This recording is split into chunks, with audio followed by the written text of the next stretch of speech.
webcast is now starting. All attendees are in listen-only mode. Hi, good afternoon. Today is Friday, January 22nd. I'm Donna Will, Professional Development Coordinator for the Developmental Disabilities Administration. We welcome you to the Friday series of DDA updates. Our presenters for today include Bernie Simons, the Deputy Secretary for DDA, Patricia Sastoque, Director of Programs, Valerie Roddy, Director of Fiscal and Operations, and Rhonda Workman, Director of Federal Programs. Before we begin, I'd like to go over a few things about the webinar. All participants are in listen-only mode. There are 3 handouts for this webinar, and you can find them in the handout section in the panel to your right. The first one is COVID vaccine priority groups. The second one is Maryland COVID-19 Crisis Support Program for Direct Support Professionals. And the third is the PowerPoint that you'll see today. We are recording the webinar, and we'll post that on the DDA website. Questions can be typed in the question box in the webinar panel, and we will get to those towards the end of the presentation. So now I'd like to introduce Deputy Secretary Simons. Good afternoon. Thank you, Donna. And good afternoon to everyone. And thank to each and every person who's with us today. We're pleased to be able to welcome those of you who have been with us even since last March, and to those people who are new to our webinars. And thank you for all your support and everything you do, and giving us suggestions about, what topics may be of interest, and especially the questions at the end. I think that they are extremely helpful in being able to hopefully clarify and or address other items. So today I'm going to give you an update about critical things that are going on since the last webinar. Next slide, please. So again, I want to express my appreciation to everybody who makes these webinars come together.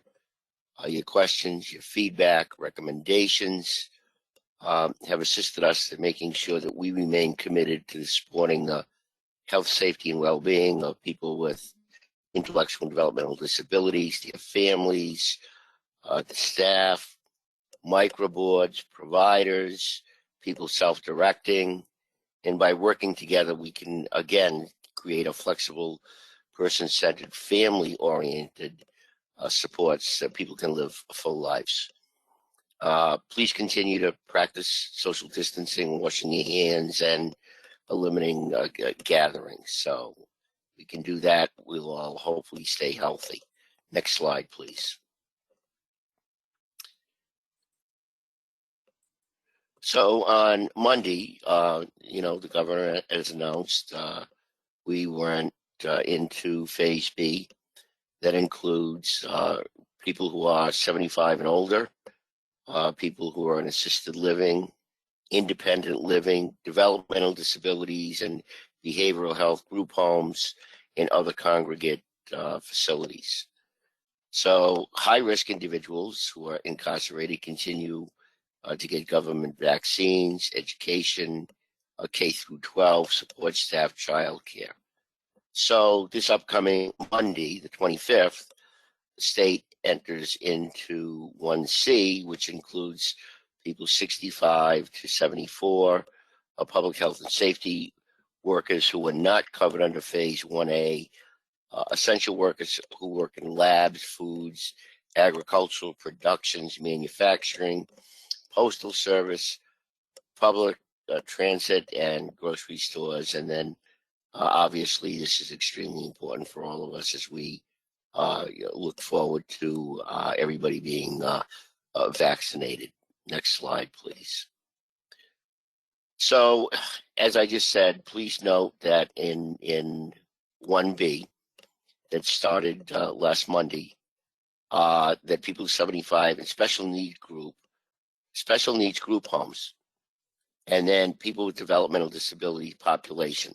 So all of the people that we provide supports to. Basically, I want you to note that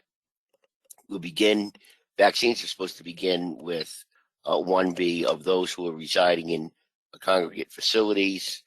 They'll be prioritized, obviously, at group homes, and then people who are living at home with families. I think a lot of that discussion is going on. We know that there is not a lot of vaccination material coming in to the state, but there are some, and I want you basically to take a look at this MDH COVID vaccine distribution update that we got last night, and so that's in the link.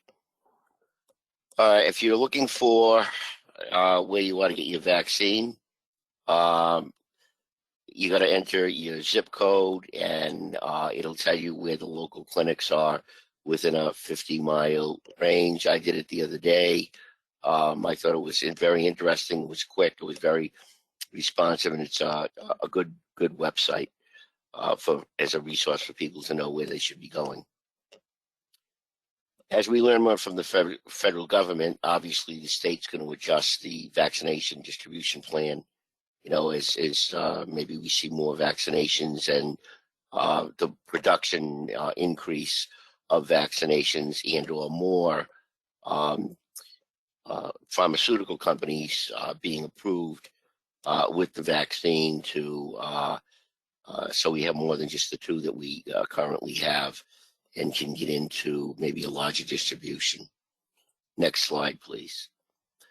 So I want to thank the DD Council for creating this plain language flyer that they're sharing with participants here and families and whatever. I think it's outstanding. It's great. It's very plain language. It's very clear. And again, I want to thank the DD Council for sharing that with us.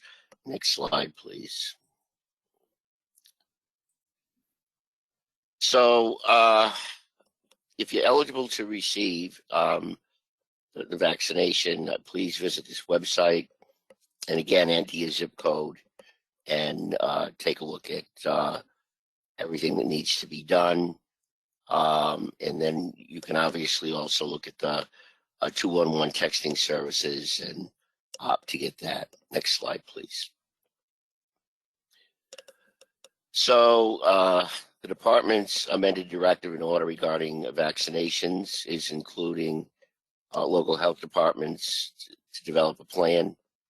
And this is all about, you know, what's left over. What do you have? If you've got X amount of doses of the vaccine, nobody wants it wasted. So what does it look like so you can minimize any type of waste? And then reallocate those doses. And we've mentioned that before. I think then the governor's done that in his press conferences also, talking about, you know, if you get X amount and you're not using the whole thing, then it needs to be reallocated.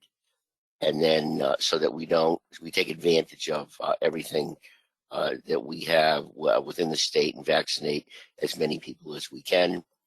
And then again, I think we look at phase 1A and 1B. And then again, 1C, I think is extremely important. So again, I ask you to take a look at these links and so that we know where we are, et cetera. I know that there's been a lot of discussion. I actually had a meeting with a group last night, and, you know, about where they are. We know that some of the different health departments have information about IDD and others don't. So we are gathering that information. And we are getting it to our public health administration so that they can assist us so that people have a better sense when they go on either a website or the local website for the local health department to see where it is so that there's maybe a little more clarity. Communication is extremely important, and we believe in that so that people are not confused, at least in our world of developmental disabilities administration, and will continue to work to try and get clarification. Next slide, please. So I've been given numbers, and so I want to give an update of where we are, and this is as of yesterday afternoon. And so the Central Region has 719 confirmed cases, and actually has 42 people who had passed away. The East Region has 105 confirmed cases and 5 people who have passed away. South Region has 487 cases and 22 people who have passed away, and the West region has 298 and 10 people who have passed away. I can give you, but I don't think it's as important to know that there are a lot of other people who are out there tested, and we have a lot of people who are negative, such as in the Central region it's 1,100, in the East region it's 340, in the South region it's 183, and in the West region it's 367. So that's how many people have tested negative. So I mean, that shows that everybody, in my mind, is doing a real good job about, again, social distancing, washing your hands, wearing your face mask, et cetera, et cetera. Let me go to the direct support staff.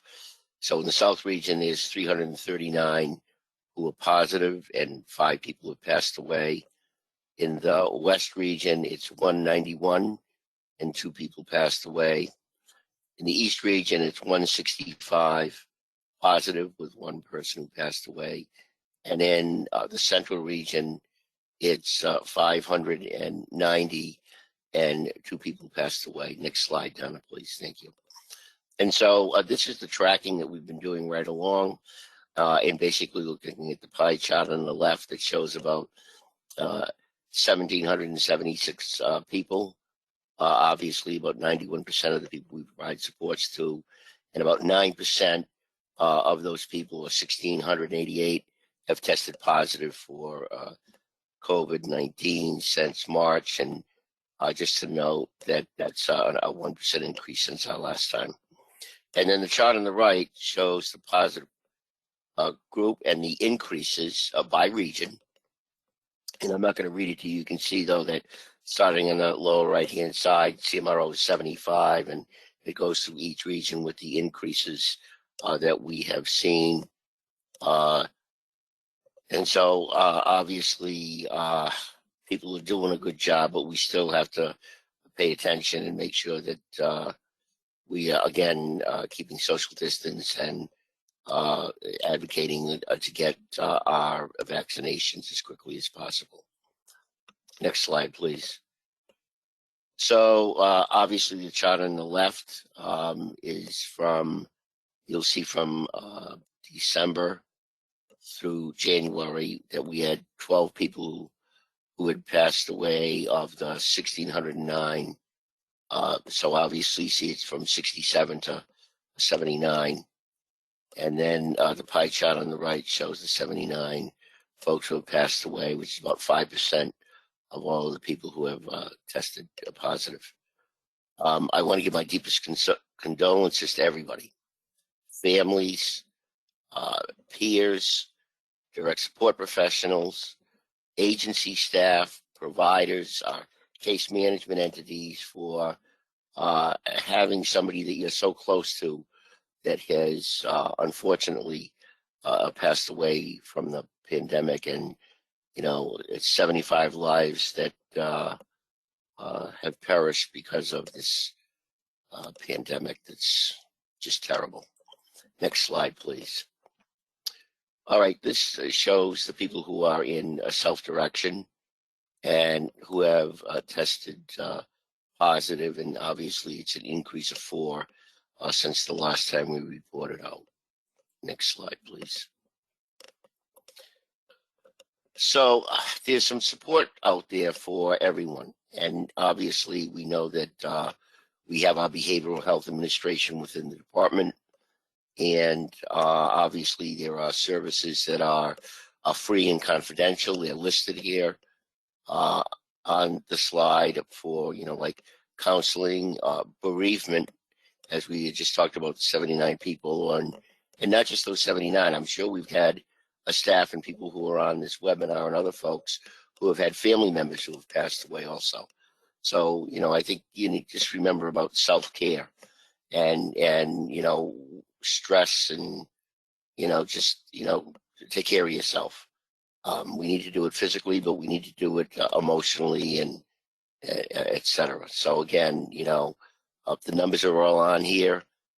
You can visit the website. And again, please take a look at this and take advantage of this opportunity. Next slide, please. And Rhonda Workman's going to pick up from here. Thank you, Deputy Secretary. Good afternoon, everybody. I'd like to provide some updates related to Appendix K. You may recall during our last webinar that we shared that we had submitted a request to CMS to revise our Appendix K to change the end date to 6 months after the expiration of the federal public health emergency. We're happy to report that on January 13th, we received approval from CMS for that extension. So therefore, the COVID-19 federal public health emergency declaration, which has been extended from the previous, is currently set to end on April 21st, 2021. This means that the DDA Appendix K will end no earlier than October 20th, 2021. That would be 6 months after the April date. If the federal public health emergency is extended again, which it can happen, the Appendix K date, the end date of it, will also change. We will always keep stakeholders informed of any changes and keep you apprised of the end date for Appendix K. Next slide, please. On January 13th, with the approval of Appendix K, I'm sorry, my slide didn't advance. Also during our last webinar, we shared that CMS approved our Appendix K revision related to retainer days.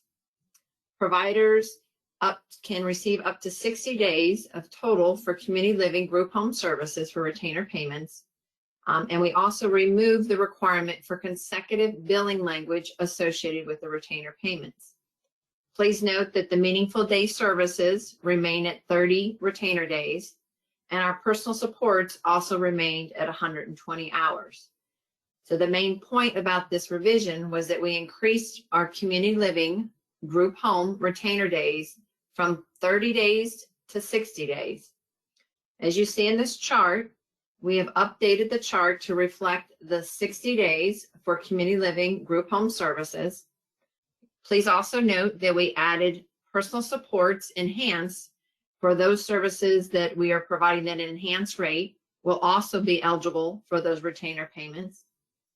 And in addition, we have updated our at-a-glance documents that are associated with these services that included that option for retainer payments and have posted them on our website.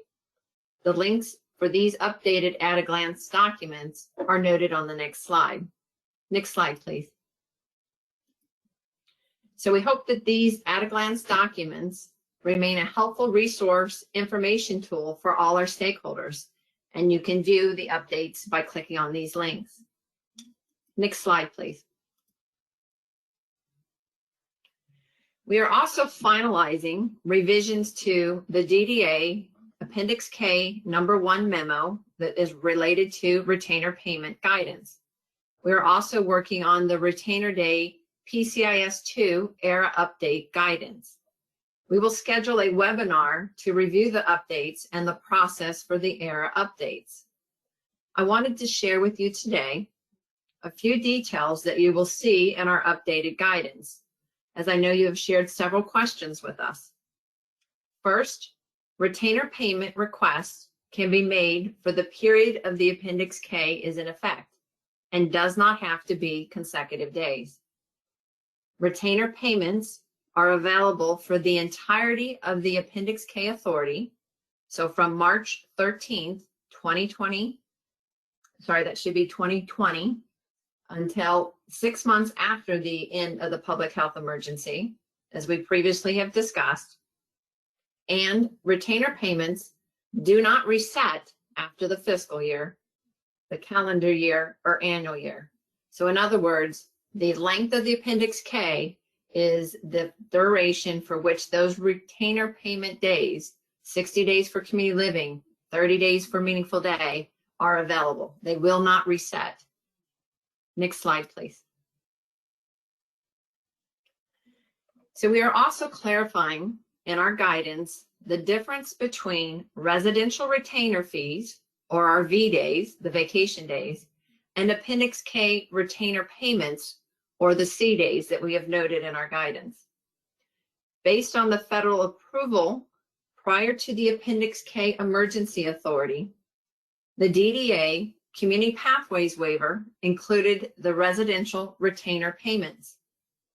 During this time frame, the residential retainer fees are available for up to 30 total days per calendar year per participant when the recipient is unable to receive services due to hospitalization, behavioral respite, or family and friend visits. So that means from the period of July of 2019 through March 12th, 2020, the day before Appendix K went into effect, providers can claim residential retainer fees up to the 30 days. Therefore, we will process those residential retainer fee claims submitted through July 2019 through March 12, 2020 under the 1915C Community Pathways Authority as a V day or vacation day. Next slide, please. Effective March 13, 2020, meaning the Appendix K implementation date, the COVID-19 retainer payments replaces the residential retainer fee noted in the DDA Community Pathways approved waiver.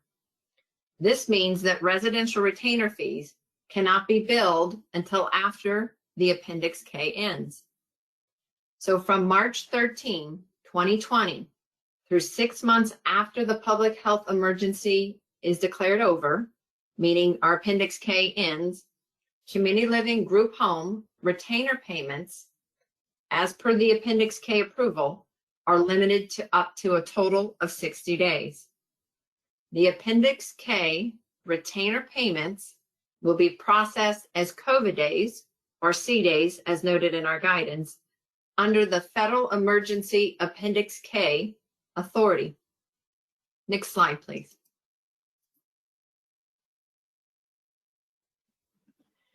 When the Appendix K retainer payments end, meaning 6 months after that federal public health emergency is declared over, residential retainer fees, as noted within the DDA Community Pathways approved waiver at that time, meaning our waiver amendment, will apply and be limited to 18 days per calendar year. It will go back to the nursing facility bed hold days associated with the state plan. To help understand the time frame when a residential retainer fee versus an Appendix K retainer payment applies, we created a chart that is included on the next slide for your reference.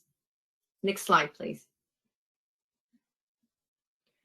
You will see in this chart that is included in our guidance that we will be sharing that we have noted the type of retainer payment, whether it's a residential retainer fee or the V days, or Appendix K retainer payments, the COVID C days. We've noted the effective dates for when those are in play and when you could bill. We've noted the maximum days associated with that category, and we've also referenced the federal authority.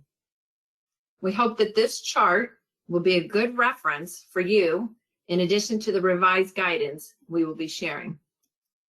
Next slide, please.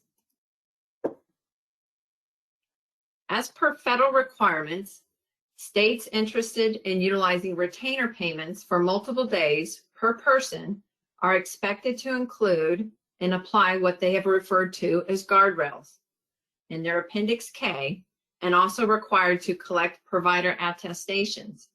We've included the reference to the CMS frequently asked questions that includes the details and information about the guardrails. We are reviewing these federal requirements and will include the process in our guidance. Next slide, please. We are happy to share today that CMS approved the DDA's waiver amendment number 3 on January 19th, this week.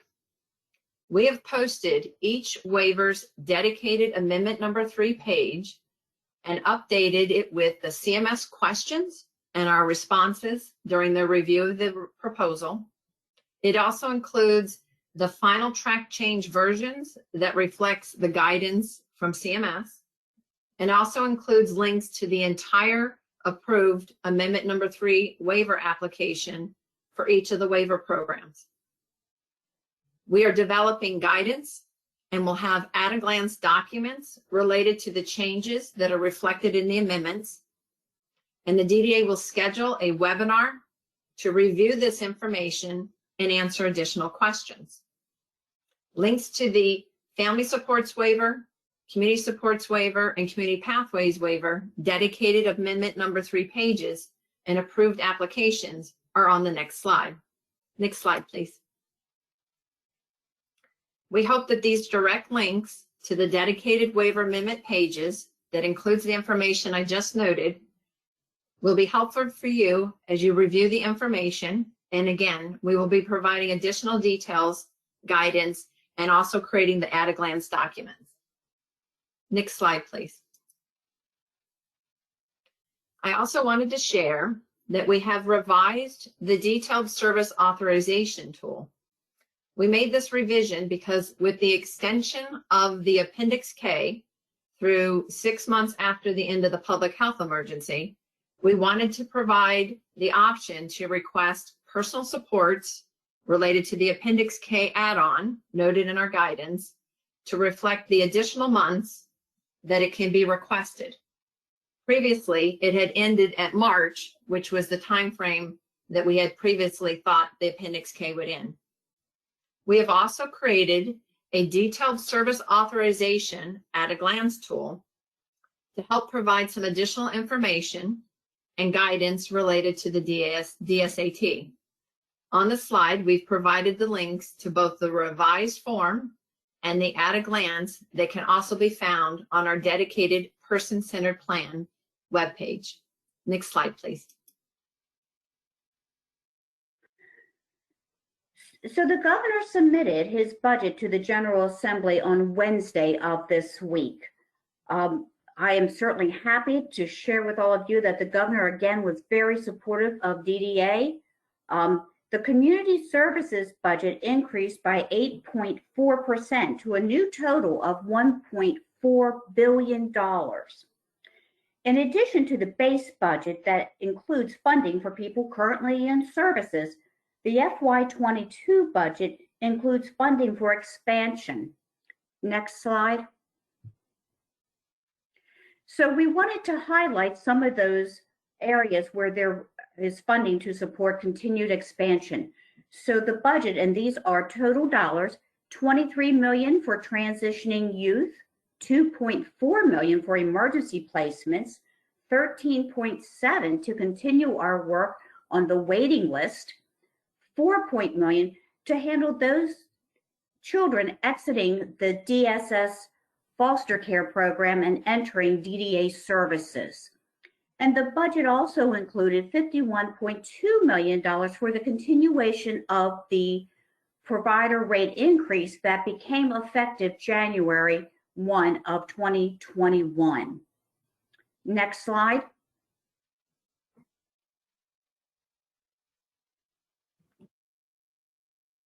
Thank you, Valerie. The next slide just gives you at a glance of all the opportunities that you have to engage with the DDA and to share your feedback.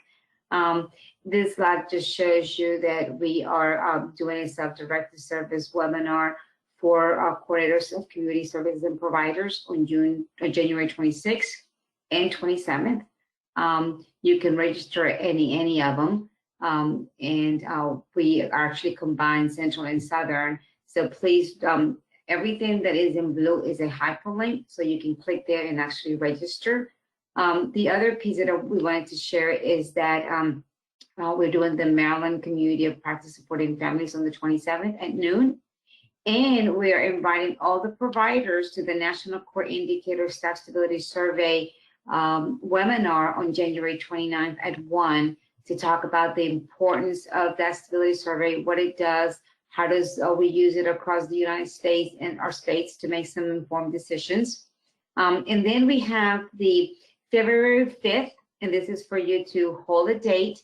At 10 in the morning, we're going to do a value-based payment discussion with representatives from NASD, Mary Sowers, Reed, and TJ. And this is going out today, this afternoon, for you to register. We're inviting all the providers and families and people who are interested in employment services and value-based payments.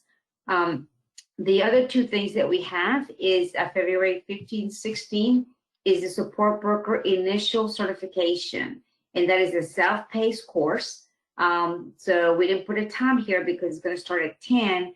And what we're doing is we're doing some module training and initial certification for support brokers. And then on the 17th and 18th, we're doing a support broker recertification training. And so we'll be offering this the support broker initial and recertification every month all the way until June 30th. So this is just an overview of the trainings that we have. These are hyperlinks. Please register to them. Next slide. The next slide just gives you an overview of our next webinars that we have with the Deputy Secretary. I do want you to know that on the February 5th one, we're going to have Dr. Feder will be joining us, and he will be sharing where we are in the state of DD in supporting people through this pandemic. So now we're going to open up for questions. I know some folks said this is a lot of information, it's going too fast. Can we slow it down to ask questions? So we actually have time to take a lot of questions. I'm going to start asking questions of Rhonda Workman. So you have several questions about retainer days. So I'm going to start with are retainer days by calendar year or fiscal year? So that's a great question. And it depends on the retainer days that we're talking about. So remember, for the residential retainer fees, which was the July 2019 through March 12th, are during that period only. And then for the Appendix K days, it's going to be from the March 13th when Appendix K came into play until Appendix K ends. Then we will go back to the residential retainer fees, and that will be by calendar year. And I do want to say that we're giving you guys a highlight, but we are putting all this in black and white and writing for your reference. The other one that I have for you, Rhonda, is to clarify, does this mean that the 360 hours of covered respite can be used up to October 2021 or 6 months after the COVID-19 emergency is over? That's a great question. And the answer would be up to the end of Appendix K. So 6 months after the public health emergency ends. Okay. Valerie, a question for you. And this one says, oh my gosh, I lost it now. People are typing away. I had it here. So it was about the budget, and it's the governor's budget. Is there list funding in FY22 budget? Yes, there is list money to continue that program in fiscal year 22. Thank you. This goes to Rhonda. Because supported living is an LTSS since November, or really is it Valerie? Is there the billing code in LTSS for retainer days in LTSS? No, there is not a code in LTSS for retainer days. That has to be handled outside the system. So if you do have a retainer day, that needs to be, providers should use the invoices that are currently on the website. And we can, if anybody has any questions, certainly feel free to send us an email if you can't locate those. But at this time, there is not a code in LTSS for retainer days. Thank you, Valerie. Rhonda, this is for you. Are the retainer days guardrails in place for all retainer days or just the 31 to 60? That's a great question. The retainer days or the retainer days and the guardrails would be associated with the Appendix K retainer payment. So it is the meaningful day and the residential services. Thank you. Valerie, this one's for you. Do we need to submit an error update for V days used from 3/13/20 to 12/31/20 to change it to C days? We are working on that guidance, but the short answer is yes. Well, actually, let me hold that. We're looking at, because we know some folks may have used some of their vacation days since March 13th of 2020, we are going to look to see if we can make that change in the system to convert those days to retainer days. I have a meeting later today with my team to see if that is possible. But again, we will be providing exactly this kind of guidance, that we've been working on, that Rhonda had referenced earlier in her presentation. Thank you.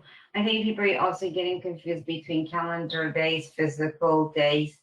This one says you stated that V days, 7/1 to March 12th, 20, can be billed for up to 30 days. Is this calendar year, or is it specific to the period noted of the July to March? So Donna, could you go back to slide 21? That may help. And go ahead, Valerie. No, I probably was going to say the same thing you were, Rhonda. So there you go. So Rhonda, go ahead. I'll let you walk through that. Okay. So let's just do this real slow, because I know there's a lot of great questions and we want to try to be clear and communicate.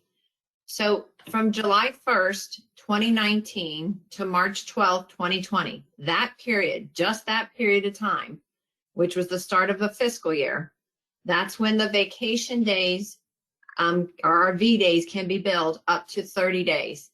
Just so you know, historically, we had provided residential retainer fees on a fiscal year. Okay, so during July 1st, 2019 through March 12th, 2020, you're going to see in our guidance that you could bill up to 30 residential retainer fees or vacation days, which was approved under our Community Pathways waiver. Appendix K then started on March 13th. Rhonda, we lost you. I'm sorry. We're losing. Okay. Can you hear me better now, Patricia? Yes. Okay. Do you want me to redo that? Yes, please. Okay. Sorry about that, everybody. So looking at the first box on the left, the residential retainer fees or our vacation V days. Those 30 days or up to 30 days are available from July 1st, 2019 through March 12th, 2020. That was the day before Appendix K started. Historically, our residential retainer fees were provided on a fiscal year. So during July through March, you can provide up to or request up to 30 residential retainer fees or V days under the Community Pathways waiver. The middle column relates to our Appendix K retainer payments. These are billed as C days or COVID days. These go into effect and are available beginning March 13th, 2020, which was the day that our Appendix K started the implementation, and they will be available, that limit that we noted, the 60 days for community living group home, 30 days for our meaningful day services, through the end of the Appendix K. And remember, the Appendix K will end 6 months after the federal public health emergency ends. So for residential retainer days, we're talking up to 60 days, and that's under the Appendix K. Then the last column on the right, the far right, once Appendix K has ended, then we will go back to our residential retainer fees, our V days or vacation days, and that will be up to 18 days per person per calendar year. And that would be based on the Community Pathways waiver authority. Valerie, did you want to add anything? No, I think you covered it. Thank you. Okay, thank you, Rhonda and Valerie. I have a question for you, Valerie. Can you confirm that the budget includes continued funding for the community supports waiver and family supports waiver? Yes, yes, that was actually, I probably should have highlighted this separately because they're still relatively new to our system. But yes, they have now become part of the base budget. So anyone in those waivers will have continued support. So we're very happy that that has continued because they have been very successful. And Valerie, this one is, can you provide a time frame or guidance on when to expect to finalize the attendance or error updates reports for FY20 will be issued? So as I said, we've been working on it. Both the programs team and actually the operations and fiscal team have been working on it. I have a meeting later this afternoon and I will have a much better idea. But I mean, our goal certainly would be to get it out, maybe by the end of next week. But we want to make sure that we have accurate information because there's still a few items that we are researching, but we are endeavoring to get that out because we know that providers are anxious to get this guidance. We also know that it impacts or probably impacts their fiscal 20 activities. So we are trying to get that out, but we want to make sure that we have it all correct and that we don't give out any information that could be incorrect. Okay. Donna, can you go to page 22? I want to make sure I'm understanding this person. So on 21, we had the chart, and on 22, we're talking about the attestation, right?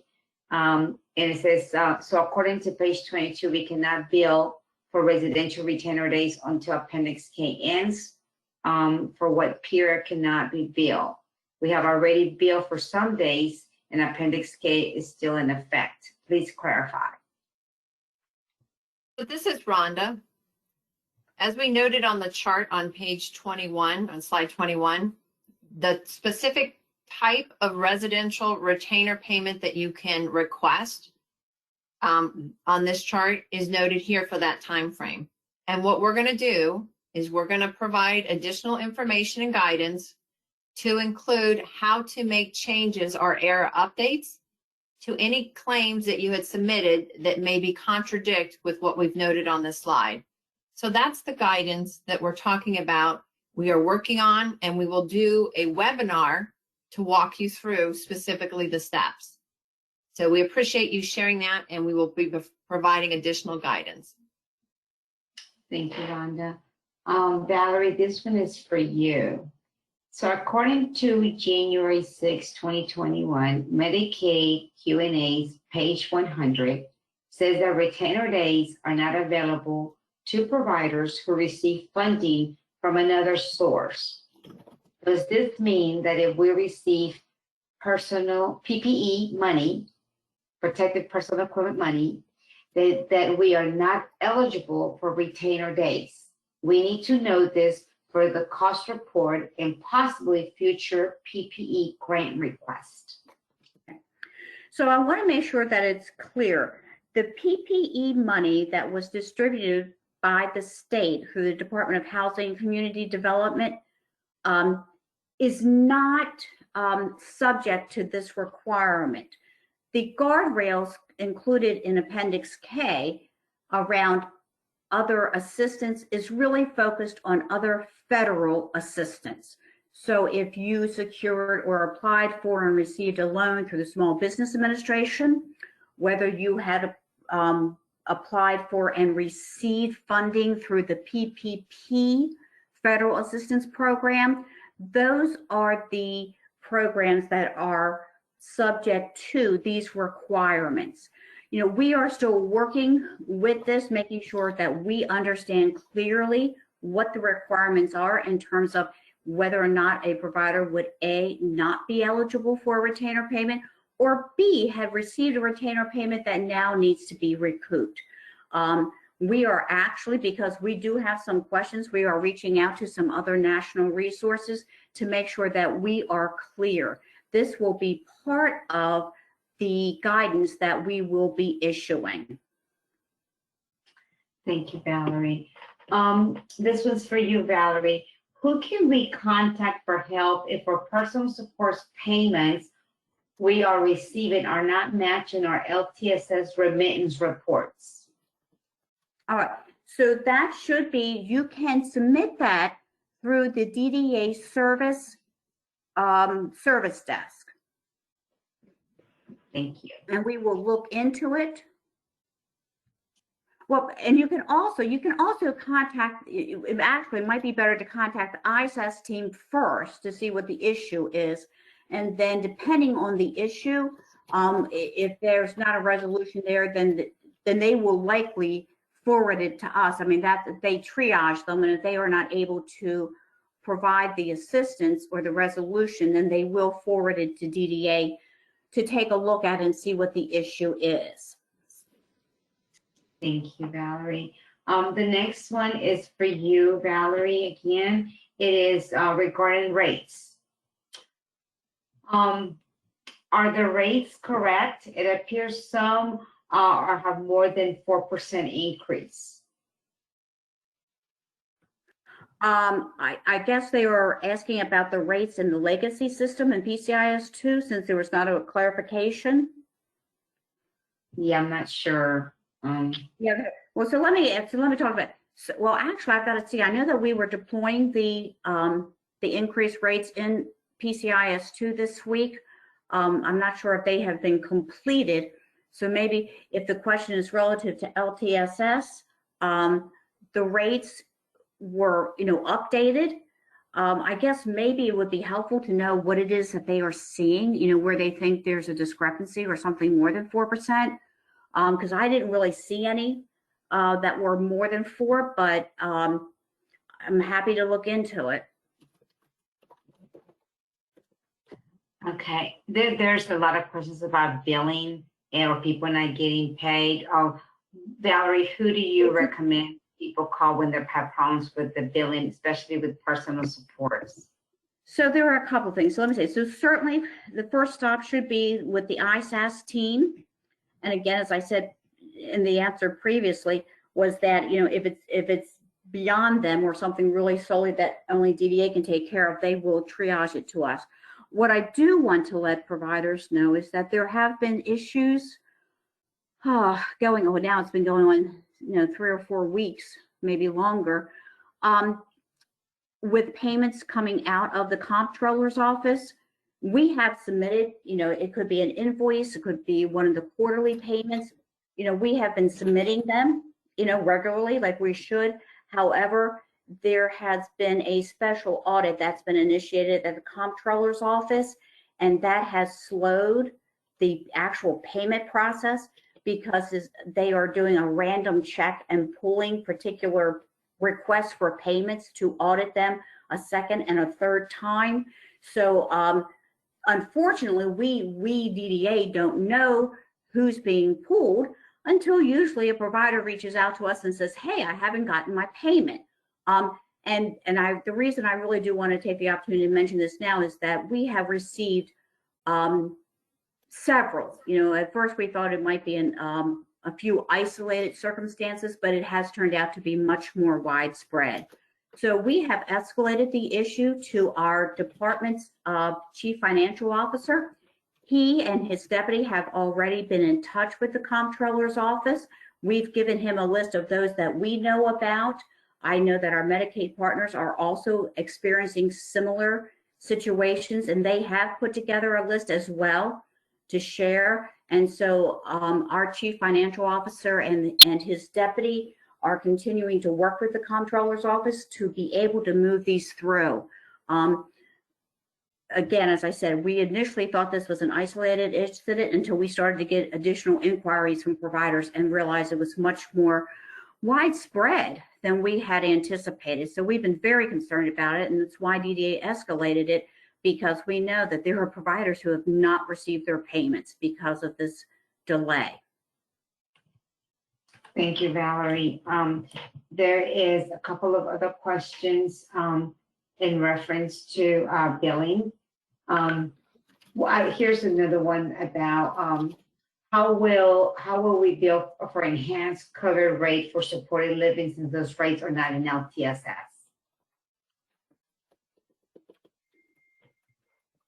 Okay, so well, I want to make sure I understood. It was a little, could you repeat that question? I'm trying to make sure I got all of it. How do we bill the enhanced covered rate for supported living since those rates aren't in LTSS? Because remember, supported living is an LTSS. Yeah, supported living is an LTSS. If there's not The enhanced, because I think we added that recently. You can use, what you should be using is the paper invoice that we that's on available on our website. I think you can find it under, I think it's under forms, and then you go to fiscal forms, I believe, to open that, and then there are a number of invoices listed there for the different types of services. But if you want to send me an email directly, I will assist you. Thank you, Valerie. Rhonda, can you talk a little bit more about the guardrails if we have to reduce staffing partway through the year? Is that a guardrail that will prevent us from billing retainer days? Yeah, that's a great question. And I know I'm seeing several questions about the guardrails. Please note first that the DDA is carefully reviewing the federal requirements so that we can provide appropriate written guidance in terms of what the guardrails mean. I can tell you today, from my understanding, is the guardrails are meant to provide assurance to CMS that based on the additional retainer payments that are being provided through the Appendix K and other sources of income, that certain standards are being met, which is noted in that FAQ. And really the intent is to ensure that the Medicaid payments and federal dollars that are going out related to COVID-19 through retainer payments and such do not exceed the payments that providers would have received the quarter prior to the federal public emergency. That being said, I'm sure that triggers a lot of questions. Again, we are working through these questions and looking at the federal requirements, and we'll provide that in our written guidance. Thanks, Rhonda. Donna, can you go to slide 19? And Rhonda, while she goes to that, I'll read you the question. I think people are getting confused between that you can bill after March 13, 2020, but in Appendix K for retainer days, it says you cannot actually bill for this retainer days until after Appendix K ends. So people want some clarification on that. Sure, that's a great question. So as you may recall, when we were talking about the differences between the residential retainer fees versus the Appendix K retainer payments, this slide is noting that the Appendix K retainer payments, the C days, the COVID days, become effective March 13, 2020, which is the date that our Appendix K started, and it replaces the residential retainer fees. So during this time, you cannot bill for residential retainer fees or the V days.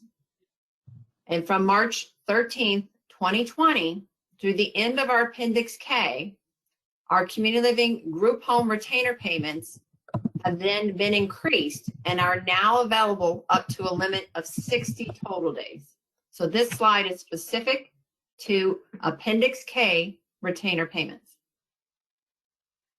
Thank you, Rhonda. Valerie, I have a question for you.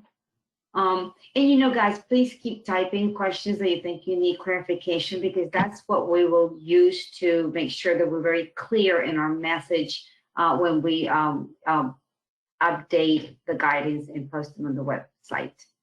So Valerie, this one is for you. Can you discuss the geographical differential rates that were approved as part of Amendment 3?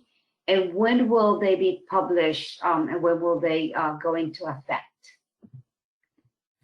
Good question. Well, we are pleased, very pleased that CMS approved those, effective, I think it was January the 19th, because this is something new. So we were really happy that they gave us their approval.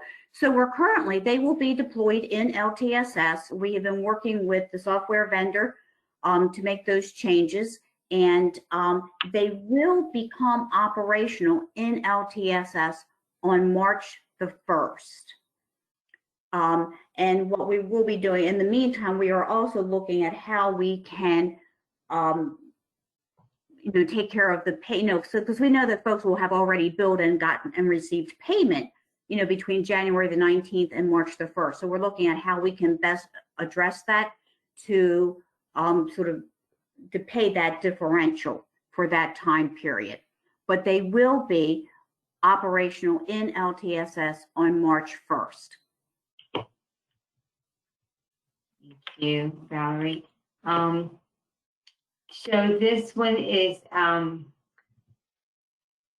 they're still asking questions about the PP loan in the business and how this is going to keep them from getting the retainer days, whether there be any guidance and clarification on the provider requirements. Yeah, like I have said, and I think Rhonda's touched on this as well, we're working on the guidance, as I said previously. We're looking into this. We want to be very clear because we do know that there's some caveats, which I think probably caused some of the confusion for all of us. So we are, as I said, we're reaching out to some national resources to get some clarification, and this information will be included with the guidance that will be issued around retainer days. Okay. So Valerie, I'm going to ask you if you could summarize again why people are not getting pay or the issues with the controller's office. We've got lots of emails of people who have not received payment and they missed what you said and they want you to repeat it again. Certainly, I'll be happy to do so. And please, if you have not, let me say this, if you have not already reached out to the regional offices about the payment issues or even reached out to our service desk or to someone in headquarters, please do so. Because as I said, again, there's no way for us to know who is missing a payment until you contact us. What I had said is that the Office of the Comptroller's Office initiated a special audit. And when they did that, the payment process slowed considerably. There were a few things that were occurring. One, they were doing a random selection of payment requests to audit a second and a third time. So if you think about, 20 invoices going to the comptroller's office for payment, they may select 5 of those, which means they would pull them out of the pile to be paid, and then they're coming back to DDA or somebody in the Maryland Department of Health, to get additional information. So obviously that slows the issuance of the payments. The other issue is that there were some issues with people's or with providers' W-9s, and this is information that is needed. It's a form that providers complete and that we submit to the comptroller's office so that they have the correct information to send payments and to do electronic fund transfers. Because especially more recently, given the issues with the regular mail, we do want our providers to take advantage of having an electronic fund transfer. That process also not only was slowed, but it was stopped. So we had received several of those, especially we have some new providers that had submitted their W-9s, and they are still pending. The information has not been put into the comptroller's system. So that too is yet another holdup. However, we did, when I say we, DDA and our Medicaid partners escalated this problem to the department's chief financial officer and his deputy, and they have gotten involved. They've already had, I know, at least 1 or 2 meetings this week with the comptroller's office to sort this issue out and to facilitate the processing of these payments to our providers and to the Medicaid providers as well.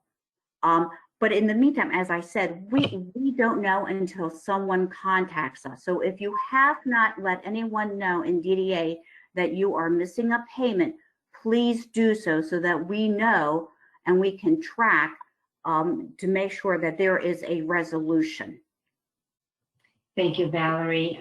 We have about 30 seconds. I'm going to end it with a comment in our chat box. And it says, thank you all for your work and advocacy on behalf of the providers and people supported. These changes, while very expensive, are a great relief. Thanks again to the DA staff for your advocacy and collaboration. And I just want to say that we couldn't do what we do without you and your support and your partnership and your comments, your questions. And, you know, we just couldn't do this without you. So really appreciate it. Have a wonderful weekend. And we will try to have written guidance in reference to Appendix K and our Amendment 3 as soon as possible. Have a great weekend.